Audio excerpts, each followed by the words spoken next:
Okey, Assalamualaikum semua. Pada hari ini kuliah kita pada ini akan berfokuskan kepada tajuk teknik parametrik dan bukan parametrik. So, kita akan tengoklah menyelami apa perbezaan dan antara teknik parametrik dan bukan parametrik ini. Apabila kita dah siap collect data, kita akan dapat data mentah yang kita kumpul tu, dan sekarang kita sampai ke peringkat kita nak analisis data tu lah. So apabila kita nak analisis data ni, kita kena faham kita ada dua kategori berbeza bagaimana cara nak menganalisis data ni. Okey, yang pertama adalah statistik deskriptif ataupun bahasa Inggerisnya descriptive statistik. Yang keduanya adalah statistik inference dalam bahasa Melayunya, dan bahasa Inggerisnya inferential statistik. So kalau kita tengok statistik deskriptif ni terdiri daripada mean, mode, median, frekuensi, peratusan dan sisihan piawai sisihan piawai dalam bahasa Melayu ataupun bahasa Inggerisnya standard deviation. Okey, percentage tu peratus lah, frekuensi median, mode MOD eja dia, dan mean MIN mean. Sisihan piawai tu SISIHAN sisihan piawai.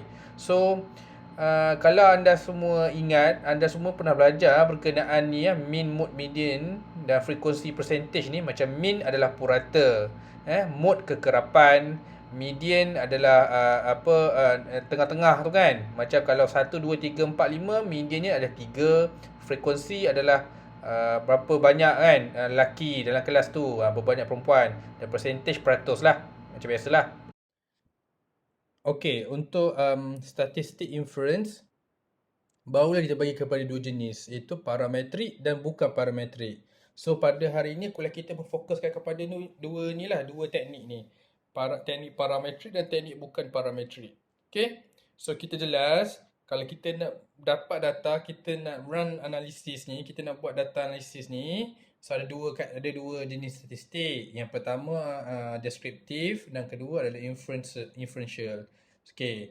Yang contoh deskriptif lah mean, mode, frekuensi, percentage, standard deviation dan median ni Dan kalau inferential statistik, kita boleh bagi pula lagi dua, iaitu parametrik dan bukan parametrik. Okey.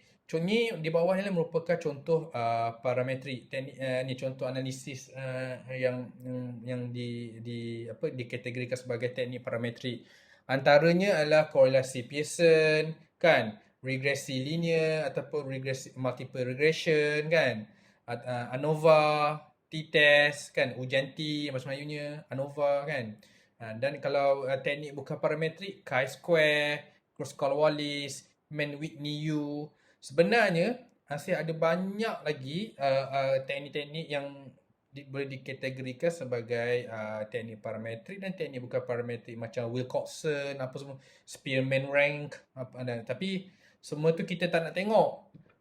Apa yang saya senaraikan kat sini lah kita akan belajar sepanjang kursus sepanjang semester ini kan. Korelasi Pearson, regression, ANOVA, t-test, chi-square, Kruskal-Wallis, Mann-Whitney-U. So teknik-teknik ni akan kita belajar sepanjang kursus ni. Kita akan go through beberapa teknik saja yang penting untuk korang mungkin guna untuk latihan ilmiah korang pada satu hari nanti kan, pada semester depan, semester depan kan. So okey. So kursus pada hari ini, kuliah pada hari ini, kita nak tengok apa beza yang membezakan teknik parametrik dan teknik bukan parametrik ni, yang dikategorikan di bawah statistik inferential ni. So yang pertama adalah teknik parametrik, dia lebih more powerful, dia lebih berkuasa. Apa maksud powerful ni? Powerful ni maknanya dia boleh detect kalau ada hubungan antara pemboleh ubah bersandar dengan pemboleh ubah tidak bersandar, ataupun IV dan DV dalam bahasa Inggerisnya. Dia power yang detect hubungan, kalau ada hubungan antara dua tu, IV dan DV tu, dia lebih kuat kalau kita compare teknik parametrik dengan bukan parametrik. Teknik parametrik power dia lebih kuat, power dia lebih kuat. Sama juga kalau kita macam nak compare, macam ada beza tak antara gender, lelaki dan perempuan, dan in terms of motivation level dia tadi, in terms of level motivation. So maknanya kalau kita guna teknik parametrik dia akan lebih sensitif, dia akan lebih kuat, dia dapat detect Sama ada terdapat tak hubungan yang berbeza antara dua grup tadi tu, lelaki dan perempuan, dari segi tahap motivasi dia. So teknik parametrik mungkin dapat detect mungkin dalam certain scenario, dalam certain situation, kalau kita run test parametrik kan, bukan, kalau kita run teknik parametrik ujian yang dikategori ataupun diklasifikasikan di bawah teknik parametrik, maka kemungkinan dia akan lebih power lebih, dia dapat detect lah, dia dapat detect apa nama detect, Allah Akbar, ada hubungan, ada perbezaan tak, ada significant differences tak, ada significant relationship tak between two different groups and the DV and the dependent variable. Tapi kalau dalam certain situation mungkin ada, kalau kita guna teknik bukan parametrik, mungkin dia tak dapat detect pun ada hubungan ataupun differences between dua group tadi tu, lelaki dan perempuan. So tu beza dia. Parametrik lebih powerful, dan teknik dan lebih sensitif, dan teknik bukan parametrik dia kurang sikit power dia, and then dia kurang sensitif sikit. Tapi bila kita kata teknik parametrik ni lebih kuat, lebih powerful, lebih sensitif ni, dia akan ada lebih banyak syarat. Syarat dia lebih besar. Nampak ni? Syarat dia, assumption ni, dia lebih besar. Macam mana nak padam ni? Saya pun lupa dah. So, apa nama, teknik parametrik ni lebih powerful, lebih sorry, dia mempunyai assumption, syarat lah, bahasa Melayu dia saya pun tak pasti bahasa Melayu dia apa, tapi saya basic train dalam bahasa Inggeris, so, untuk berkenaan statistik ni dia panggil assumption. Assumption ni lebih kurang bahasa mudah dia syarat lah, syarat yang anda harus penuhi untuk make sure dapatan yang diperoleh daripada teknik parametrik yang anda jalankan ni, kita boleh terima dan kita boleh buat kesimpulan berdasarkan dapatan yang diperoleh daripada teknik parametrik. Maknanya assumption dia lebih lebih strict berbanding teknik bukan parametrik. Okey. Apa contoh-contoh syarat ni? Contoh-contoh syarat ni adalah taburan markah dalam populasi yang anda collect tu, yang responding jawab collect tu, mestilah normal. Mesti normal. Kalau tak normal, mungkin ada kemungkinan anda tak boleh buat teknik parametrik, anda kena beralih arah ke teknik bukan parametrik. So sebab tu ada dua jenis tadi tu, teknik parametrik dan bukan parametrik. Kalau anda tak dapat penuhi syarat teknik parametrik, maka ada kemungkinan anda kena beralih kepada teknik bukan parametrik untuk memastikan kesimpulan, sebarang interpretasi yang anda nak buat berdasarkan dapatan yang anda peroleh daripada teknik analisis yang anda jalankan, sama ada parametrik dan bukan parametrik. Kesimpulan interpretasi tersebut adalah berdasarkan data yang solid dan kukuh, tepat. Kalau anda buat berdasarkan kesimpulan interpretasi, berdasarkan foundation data dia tu pun buat macam orang tak yakin, maka mungkin ada kemungkinan besar dapatan dan interpretasi yang anda lakukan tu adalah kurang tepat, kan? Kurang tepat, yang tidak menggambarkan situasi sebenar, realiti yang anda hendak kaji ataupun fenomena yang anda hendak kaji, kan? So itu sebab tu beza dia, atau ada beza parametrik dan bukan parametrik. Sebab memandangkan syarat parametrik ni ketat, kan, dia strict, so ada kemungkinan kita tak dapat penuhi syarat teknik parametrik, maka sebab tu dia beri option kita boleh run statistik jenis teknik yang bukan parametrik, di mana teknik statistik teknik bukan parametrik ni syarat dia adalah lebih, orang kata lebih kurang strict lah, lebih ringan berbanding syarat yang dikenakan dalam teknik parametrik. Okey? So setakat ni faham? Kalau ada siapa yang tak faham, hentikan saja saya, sebab tajuk hari ni kita dah masuk teknikal dah ni. Ni kita masuk teknikal dah sikit. Okey. So macam saya sebut tadi dekat sini, apa kata macam saya sebut kat sini, kan, setiap teknik parametrik ni dan bukan parametrik, syarat ni lebih ketat, syarat ni kurang ketat, tapi kebanyakan syarat ketat ni untuk setiap teknik atau setiap kaedah pun berbeza ni, korelasi Pearson, regresi ANOVA t-test ni, syarat dia kelazimannya sama, hampir sama, tapi mungkin ada setengah teknik tu dia berbeza syarat dia, kan? Syarat dia lazimnya sama, tapi ada setengah teknik macam ANOVA dengan t-test mungkin berbeza sikit. Dari tambahan syarat berbanding korelasi Pearson dengan regresi sebagai contoh. Kalau bukan parametrik ni kebanyakannya syaratnya sama je. Ada dua syarat yang utama yang korang kena patuhi untuk membolehkan anda menjalankan teknik bukan parametrik ni. Okay.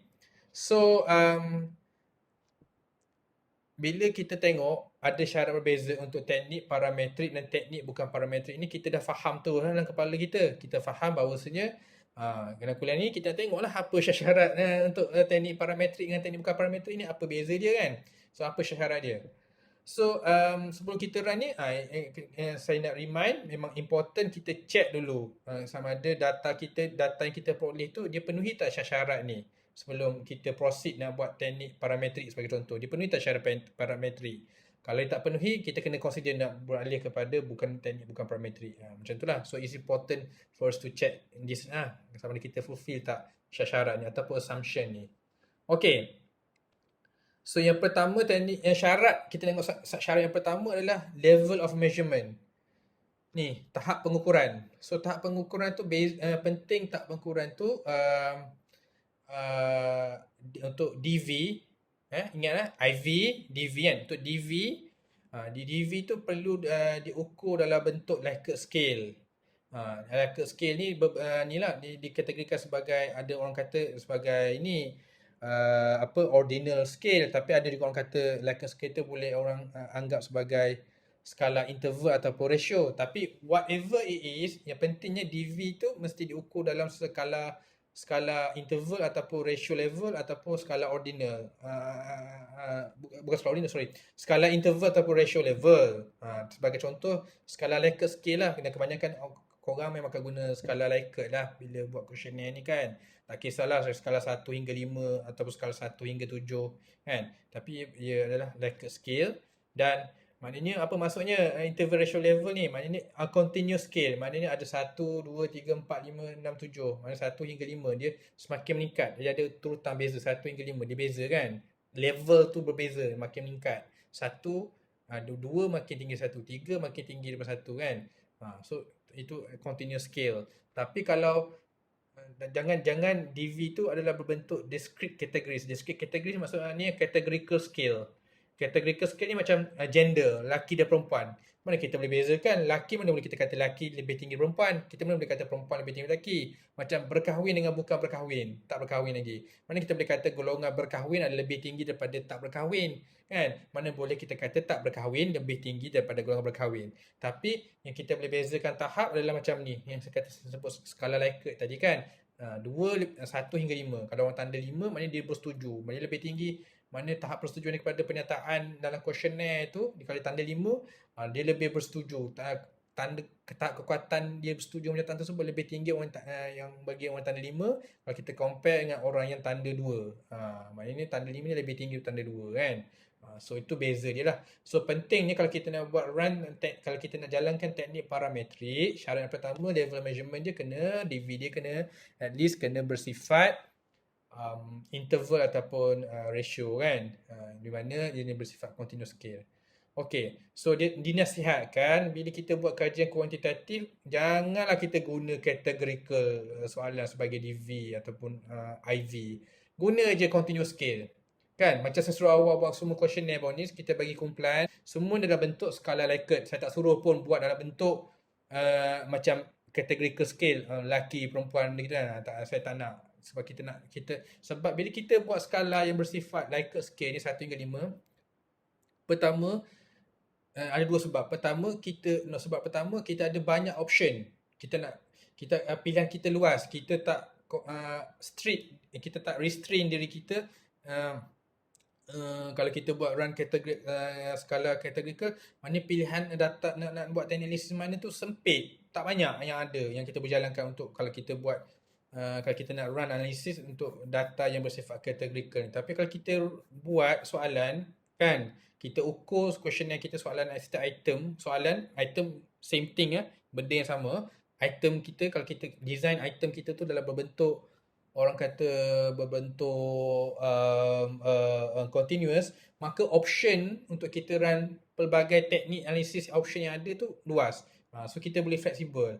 So itu sebab pertama, option kita luas, kan? Nombor dua, apa nama, kesimpulan yang ataupun interpretasi yang kita boleh generate daripada data analisis kita tu lebih more powerful and more meaningful, lebih bermakna dan lebih berkuasa. Sebab kita option yang kita banyak dan kita boleh dapat buat teknik yang lebih kompleks, teknik-teknik yang orang kata yang dapat memberi keputusan, di mana keputusan tu kita boleh generalisasi kepada seluruh populasi yang kita nak study tu, maka kemungkinan untuk kita achieve benda tu, untuk dapat tahap benda tu adalah benda yang bagus lah, benda yang bermakna. Maknanya result yang diperoleh daripada study kita tu boleh kita buat untuk guna untuk kita advise tukang yang buat polisi, tukang yang buat keputusan. Sebab keputusan kita tu boleh digeneralisasikan kepada the whole population. Bermakna keputusan tu bersifat besar kan, signifikan kan. So itu dua sebab mengapa kita galakkan anda semua untuk menggunakan skala yang bersifat continuous lah, kan, berbanding skala yang bersifat categorical. Dan kedua adalah anda perlu menjalankan persampilan anda mestilah bersifat rawak. Jangan bersifat tidak rawak. Kalau bersifat tak rawak, anda wajib kena buat bukan parametrik. Kalau persampilan anda bersifat rawak, maknanya anda collect data, kan? Macam anda belajar kan dalam research metodologi ada banyak kaedah dalam persampilan rawak ni, ada yang persampilan secara rawak, persampilan systematic random sampling, systematic rawak secara sistematik, persampilan rawak sistematik, persampilan strata kan, benda semua tu kan. So benda tu semua adalah contoh-contoh persampilan rawak. Tapi penting untuk saya nyatakan dekat sini juga,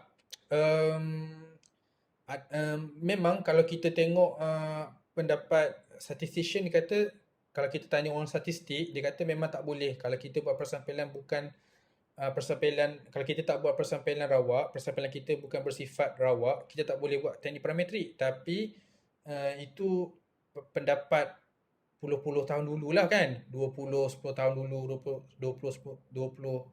30 tahun dulu lah. Memang ini dia punya, orang kata, school of thought. Tapi sekarang timbul school of thought yang baru, di mana kalau katakan anda buat persampilan tak rawak pun boleh juga buat teknik parametrik ni. Dah timbul new school of thought. Maknanya kalau katakan persampilan anda bukan bersifat rawak, anda still boleh run teknik parametrik. Malahan kalau anda tengok banyak-banyak jurnal artikel yang terbitkan, ada banyak je orang buat persampilan tidak rawak, tapi dia run je teknik parametrik macam regression, dia run t-test, ANOVA, semua tu dia buat je. So that's new school of thought lah. Cumanya kalau kita buat gitu, kalau persampilan kita adalah bukan bersifat rawak, dapatan yang kita peroleh setelah kita selesai run data analysis tu, kita tak boleh nak generalisasikan ke the whole population yang kita kaji. Kita hanya boleh, dapatan kita dapat tu kita hanya boleh buat kesimpulan atas kepada responden yang kita collect je. Maknanya kalau kita collect 100 orang, dapat kita buat kesimpulan tu hanya terpakai kepada responden yang kita kaji saja, bukannya terpakai kepada seluruh populasi. Anda tahu kan beza generalisasi pemasuk generalisasi tu. Saya sebut generalisasi, populasi, responden ni tahu kan. Jangan saya sebut tak baru. Maknanya saya cakap benda-benda all these technical terms anda lost je. Kalau tak tahu, just tanya je. Okay? Alright. So saya sambung sebab tak ada soalan kan. Okay. Ni dua syarat. Ni baru dua syarat teknik parametrik. Nombor 3, independence of observation. Maknanya, hang tanya 100 responden, tak boleh 100 responden tu dia berkait atau dia berkait antara satu sama lain. Faham tak maksudnya? Contoh tengok dia kata kalau anda collect 100 responden dan 100 responden tu berkait antara satu sama lain, kesalahan ni sangat serius. So, apa contoh dia? Contoh kalau sampel kita tu, responden kita tak independent. Kita study student performance yang bekerja sama dalam dua orang ataupun dalam small group. Tapi tingkah laku setiap ahli dalam grup tu mempengaruhi ahli grup lain. Tak boleh lah. Kita kau data daripada macam dalam grup tu je. Maknanya, of course lah kesimpulan dia peroleh tu lebih kurang sama je setiap untuk responden yang kita peroleh tu. Kan? Macam contoh kedua. Kalau kita cuba study pasal fenomena ni rutin kita tengok TV, rutin dan preference children tengok TV. Kan? Tapi kita collect data daripada yang dalam satu keluarga je. Tak boleh, tak jadi lah. Sebab tingkah laku seorang kanak-kanak daripada yang family yang sama, kemungkinan besar dia akan pengaruhi jugalah tingkah laku adik-beradik dia lain dalam family tu. Jadi kita kena tanya macam contohnya kalau kita nak make sure sampel kita ni bersifat independent, satu rumah kita kena tanya seorang je lah. Lepas tu pergi rumah lain pula, tanya seorang lagi, tanya rumah lain. Maknanya setiap rumah ni tak berkait sama lain. Ada setiap family tu ada cara rutin kehidupan harian mereka. Kan? Kalau betul kita beralih pula kat family lain, beralih pula kat family lain, beralih pula kat family lain. Tak boleh kita tanya satu rumah tu, kita tanya semua setiap ahli dalam keluarga tu. Jadi apa point? What's the point? Kan? So sebab apa? Sebab apa benda ni penting? Sebab kita nak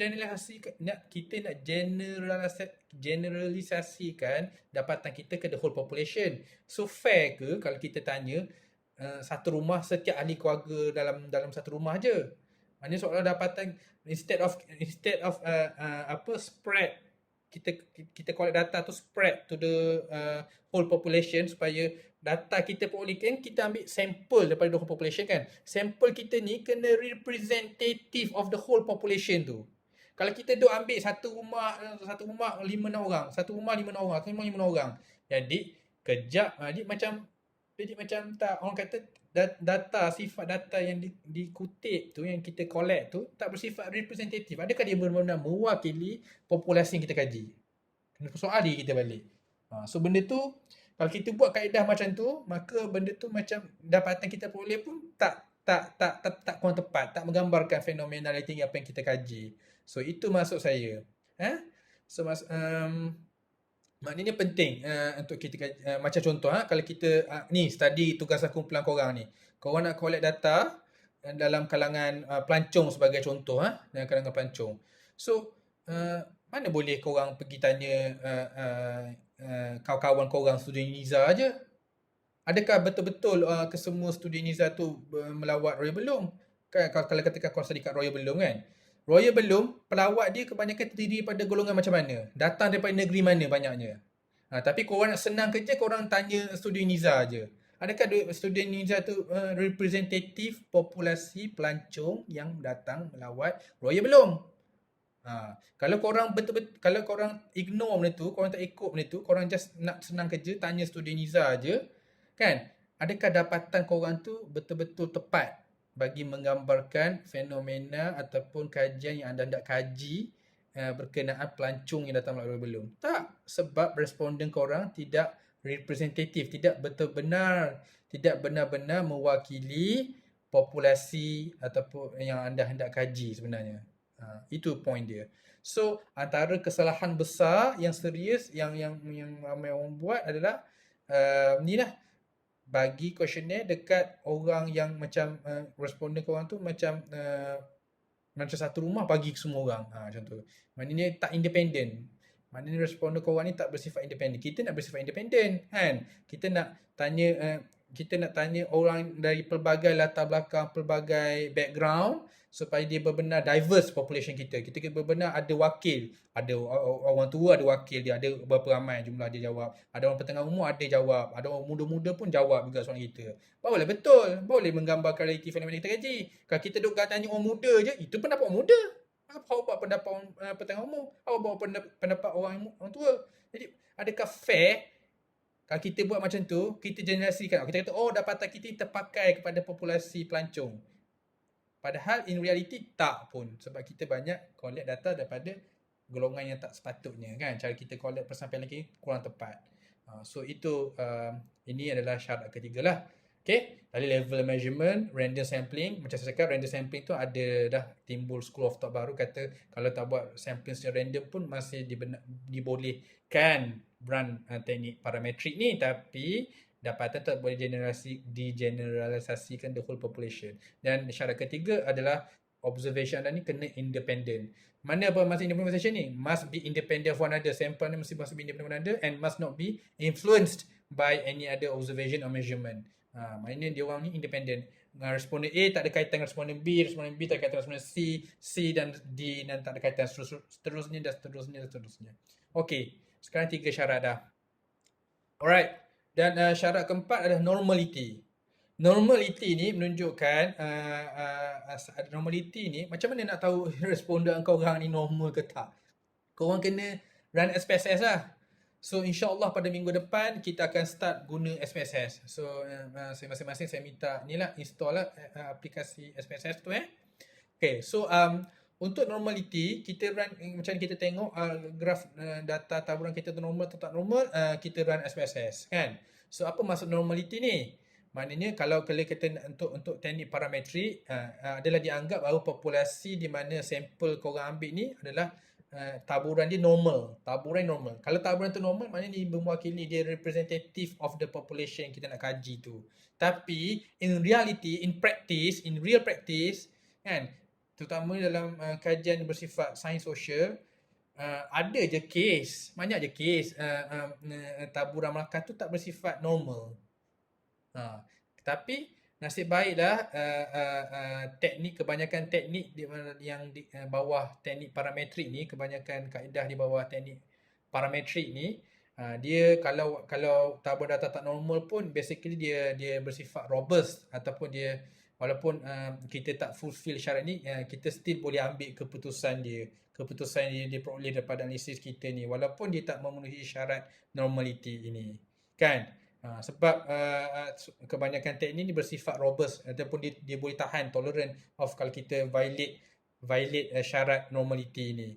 Tapi beza dengan ni, independent observation. Kalau independent observation, kalau kita violate tak ikut syarat ni, maka memang tak boleh pakai dapatan tu, sebab cara kita kait data tu tak tepat. Tapi yang ni kalau data tak normal, still okay lagi. Tapi kalau lagi cantik normal lah, lagi better normal. Normal lagi kita confident lah, kita nak buat sebarang kesimpulan ataupun interpretasi dapatan yang kita peroleh nanti di kemudian hari bila kita dah siap run data analisis. Okay, so macam mana kita nak buat check normality ni? Ada 3 kaedah. Yang pertama, kita boleh tengok apa nama histogram kan. Yang kedua, kita boleh tengok graf ni apa nama plot normality. Nombor 1 plot normality, kedua histogram, ketiga kita boleh run ni tengok skewness and kurtosis. Dia panggil test skewness and kurtosis. So saya akan tunjuk korang. Okey, ni histogram. Check using histogram. Alamak, 2 kali dah point ni. Ni buanglah mana. Okey, ataupun check kod skewness and kurtosis. Satu lagi, korang boleh check sini, saya betulkan terus. Check kod ni using normality plots. Dia panggil. Okey. Normality plots. Right. Maknanya histogram, normality plot, ataupun kita kira tengok ni result ni skewness dengan kurtosis. Nak tengok, okey. Kita akan dapat pemahaman yang lebih jelas bila kita actually run data. Kita tengok data kita normal atau tak normal. Bila kita masuk data FSS, kita try practice buat benda tu, tengok normal atau normal, baru kita faham. Oh, macam ni kita buat normality. Oh, sebab ni kita buat normality. Macam ni cara kita baca atau kita interpret result normality. Okey, ini contoh histogram. Adakah histogram ni, ini adalah jawapan responden korang ni. Jawapan responden korang ni. So kalau dia bentuk bell curve, dia panggil bell. Ni bell. Dia naik ni, dia turun balik macam ni. So macam mana nak buat annotate ni? Okay. Kalau bell curve dia bentuk macam ni lah. Ni panggil bell curve. Okay. So this bell curve. Kalau dia bentuk bell curve ni, maknanya taburan data anda tu yang anda peroleh dari responden tu normal. So alhamdulillah okay lah. Alright. So okay, tutup ni. Slow sikit pakai line kan. Okay, ini histogram. Okay, ini kaedah pertama. Kaedah kedua, kita tengok normality plot. Kalau dia ikut betul line ni, maka kita kata taburan data yang kita peroleh ni adalah normal. So kalau korang tengok kenapa yang kat sini macam hitam pekat gila, yang kat sini macam bla ni. Kalau korang tahu, ini adalah jawapan, ini adalah setiap responden, jawapan yang diberikan oleh setiap responden. So kalau nampak macam bulat macam ni, kalau kita boleh nampak macam ni, ini menunjukkan jumlah responden dalam kajian ini dia tak ramai. Mungkin ni kajian ni dalam ramai jumlah dia dalam 100 ke 150 jumlah responden dia. Sebab tu kita boleh nampak pattern corak jawapan yang diberikan oleh responden dalam kajian ni tak ramai. Tapi dia still bersifat normal sebab dia ikut garisan ni. Ni panggil normality plot. Tadi ni histogram yang ikut bell curve. Yang ini normality plot. So ini kaedah kedua kita nak baca normality. So ni macam ni kita anggap normal lah. Macam kalau gini, kalau kita dapat hitam legam ni, menunjukkan jumlah responden yang menjawab kajian anda ni ramai gila. Ada dalam movie ni, kalau macam ni adalah ni jawapan untuk 400 ke 500 orang ni mungkin ni. So dia ramai lah ni. Lepas tu dia macam nampak menghitam solid sebab dia bulan ni dia apa ni, nampak ni apa ni. Ni mana jawapan yang diberi respon ni nampak normal. Dia ikut betul line normality ni. Ini nampak macam ni tau. Kita tak perlu buat apa-apa pun. Kita tekan klik, check normality. Klik, normal tak? Kalau tengok normal, alhamdulillah okey. Kalau tak normal, ada beberapa kaedah. The next kaedah tu yang kita perlu jalankan untuk cuba test, kita kena transform. Dia panggil kaedah transformation, data transformation, tapi saya tak akan tunjuklah pada hari ini. Maknanya kaedah tu untuk membantu untuk cuba menormalkan taburan data responden dalam kajian anda itulah. Tapi katakan kalau tak normal juga, macam saya cakap lah, teknik parametrik still robust and tolerant of the violation of the normality punya assumption. Okay? Tapi lagi better, lagi best kalau taburan data tu normal lah. Kita pun rasa sedap sikit kan bila run data tu. Okay, ini kaedah kedua. Ini adalah normality plot. Dan kaedah ketiga adalah skewness kurtosis. Skewness kurtosis adalah kita kena run test dengan SPSS. Ada nama test dia, saya lupa dah nama test dia tu. Tapi tak apa, nanti bila kita belajar buat linear regression nanti kan, kita akan tengok macam mana kita nak run, tengok check skewness kurtosis. Skewness dengan kurtosis ni, skewness and kurtosis ni. Skewness kurtosis ni values, number. Kita tengok jumlah number dia tu dia boleh dianggap normal atau tak normal. Kita ada cara nak baca dia tu. Nanti kita akan go through that teknik lah, macam mana nak baca skewness dan kurtosis tu. Okay, tapi kalau nak tengok dari segi figura kan, ni kita pakai histogram. Ni kalau kita anggap sekali lalu dah tengok normal dah. Dan kalau pun normality, nampak ni normal dah. Tapi kadang-kadang ada certain cases kita tak boleh nak kata, kita tahu normal ke tak normal sebab kadang-kadang dia macam gini. Kadang-kadang line dia macam ni, line dia bulat ni, yang bulat ni macam line dia macam ni. Dia naik, dia turun, naik, gitu kan. Kadang-kadang ada case gitu kak. Kalau case gitu, kita tak boleh nak baca, kita tak tahu nak interpret. Macam mana nak interpret? Normal ke tak normal kalau ni naik, turun gini kan.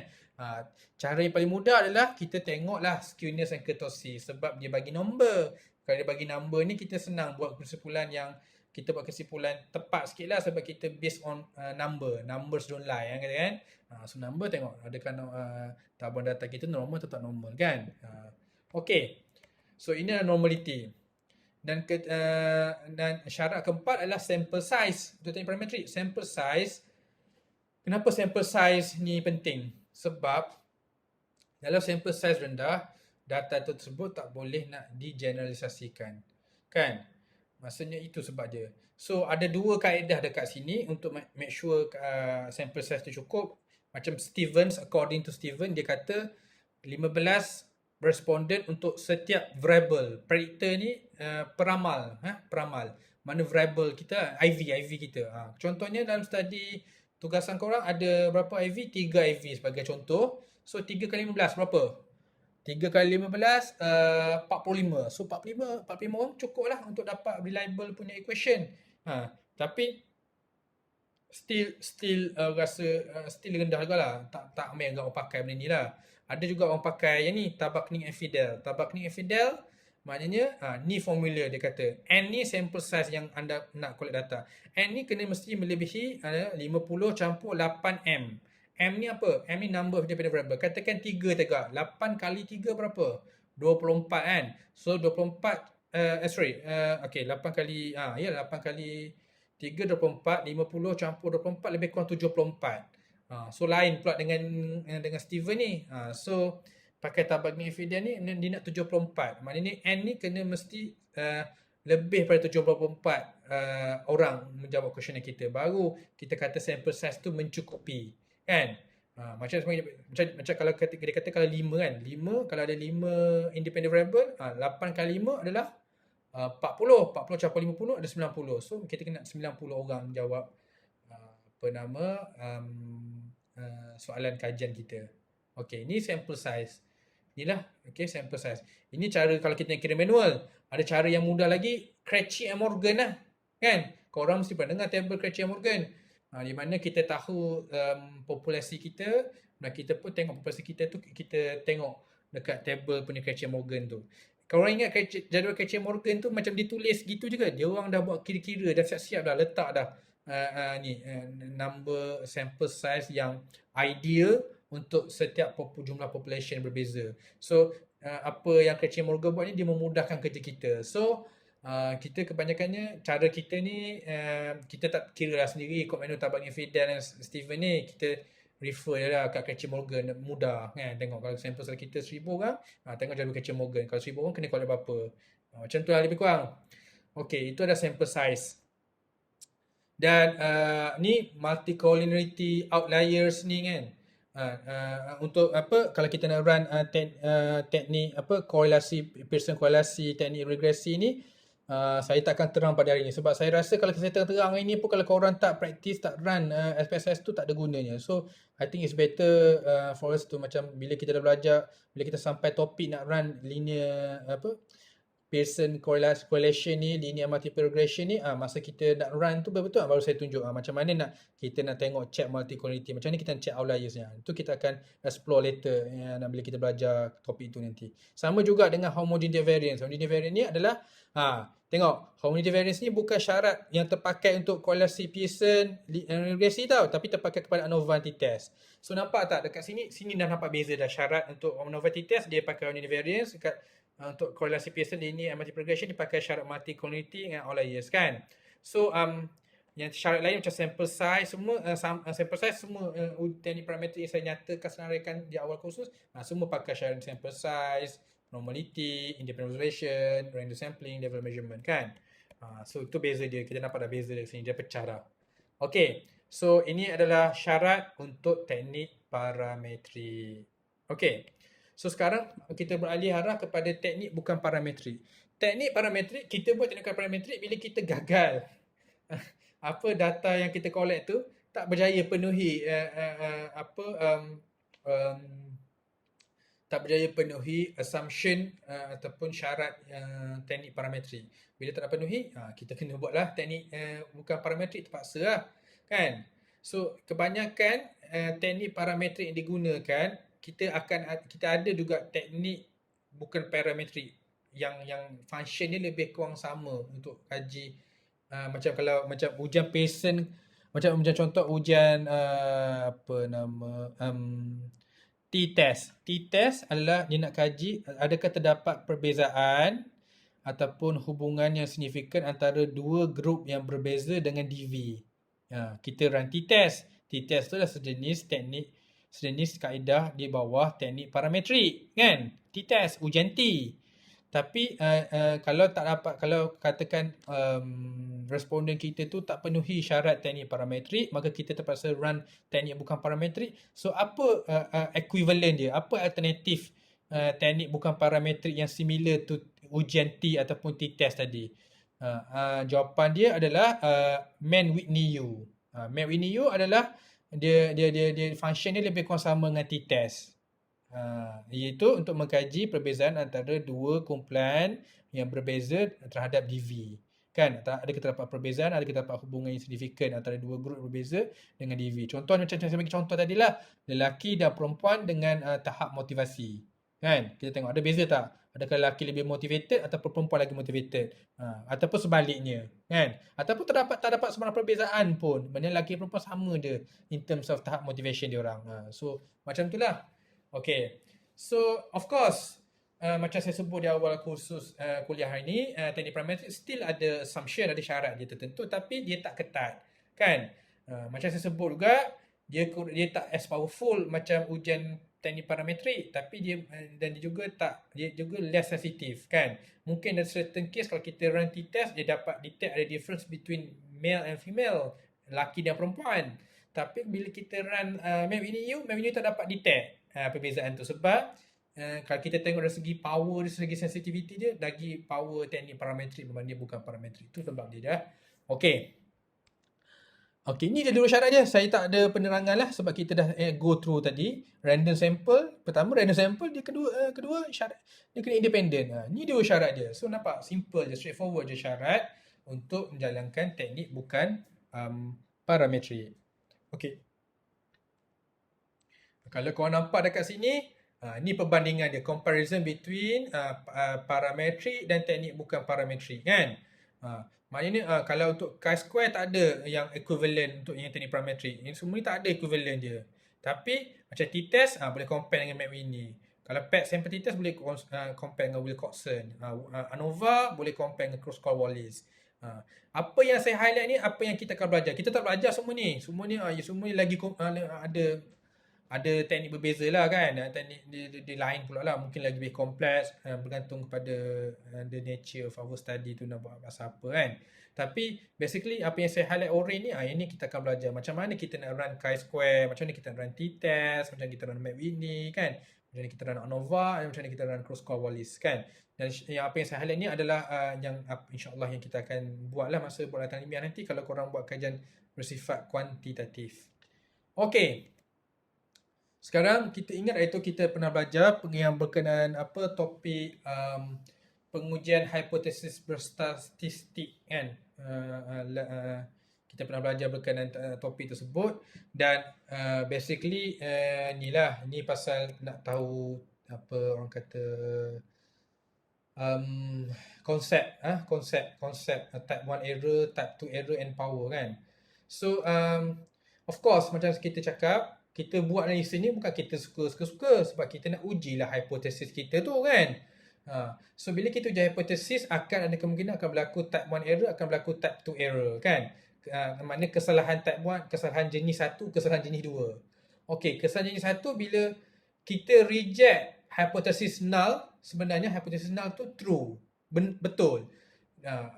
Maknanya kan kita sebut kalau kita nak buat hipotesis, kita kena buat hipotesis null dengan kita kena buat hipotesis alternatif, kan. So contohnya bila kita run data, so bila kita run data, rupanya memang betul, tak ada perbezaan pun antara lelaki dan perempuan dengan tak motivasi. Makanya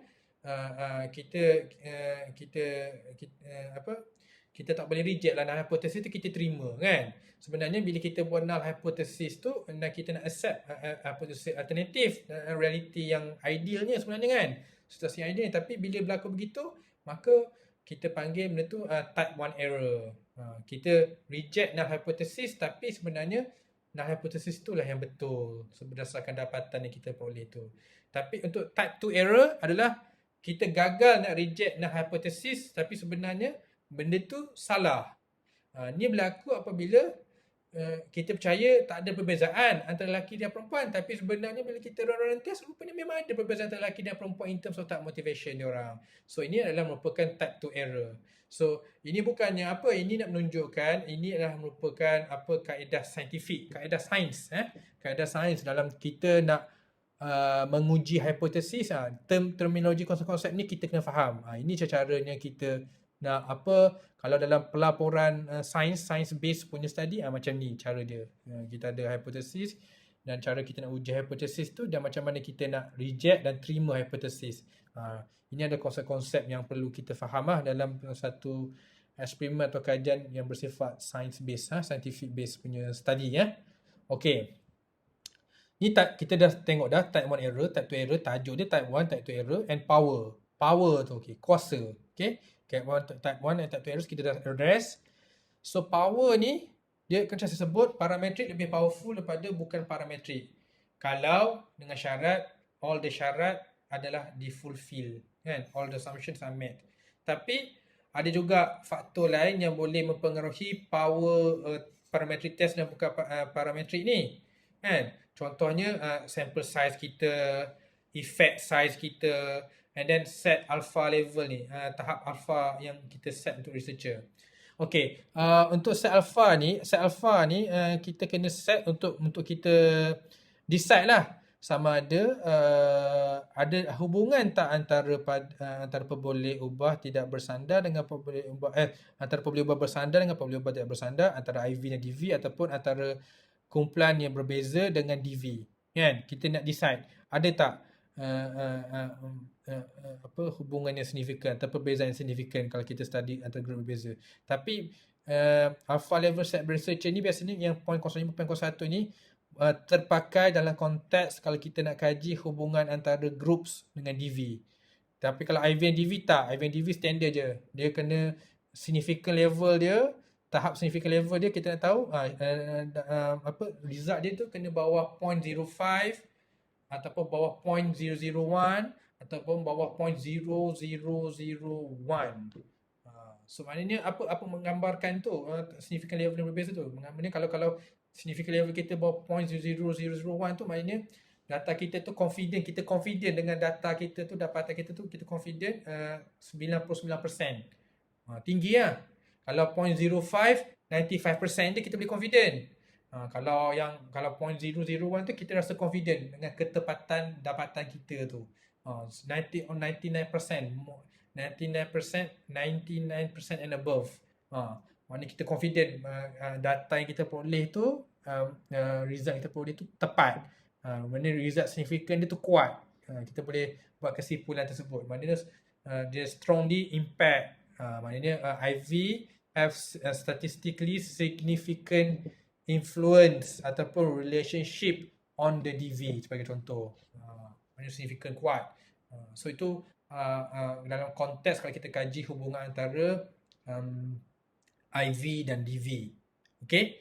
Tapi kalau dalam groups, kita boleh set tahu alpha level kita ni berapa, bergantung kepada jumlah group yang berbeza. Macam contoh, kalau kita kaji perbezaan antara ni tahap pendidikan berbeza, macam orang yang dapat sijil, orang yang belajar dapat diploma, orang dapat degree, orang dapat master, dapat PhD, ada 5 tahap berbeza. Ada tak perbezaan antara 5 kumpulan berbeza ini dengan tahap motivasi? So bila 5 kumpulan berbeza, mungkin alpha level dia kita kena set lain. Ada cara nak kira dia.